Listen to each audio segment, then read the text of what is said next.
আজকে আমি একটা নতুন রেস্টুরেন্টে ভিজিট করলাম, যেটা আছে বারুইপুর কাচারি বাজারের কাছে। আর নামটা তোমাদেরকে আমি দেখিয়ে দিলাম। বাইরের অ্যাম্বিয়েন্সটা মোটামুটি ছিল। আর এই যে হলো চাট, আলাদা করে কোনো মেনু কার্ড নেই বাইরের জন্য। তো চলো এবার ভেতরে যাওয়া যাক।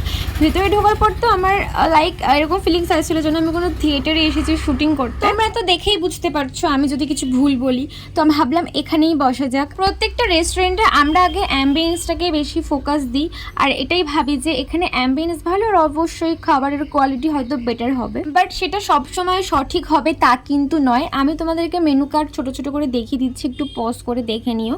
আর আমার খাবার দাবারের দামটা একটু বেশি লেগেছে, তো আমার এখানে মনে হলো কম্বোটাই নেওয়া বেটার। অর্ডার করার পর জল খেতে গিয়ে আমার তো হালাত খারাপ, কারণ জলের বোতলটা এতটাই ভারী ছিল। তো যাই হোক, আমরা নিয়েছিলাম 125 টাকার combo, 10 piece chicken popcorn, 2 piece hot wings and 2 piece chicken cheese ball, যেগুলো দেখতেও বাজে ছিল, খেতেও খুব বাজে ছিল। তোমরা একদমই এই কম্বোটা নিও না, চাইলে অন্য কিছু ট্রাই করতে পারো এখান দিয়ে।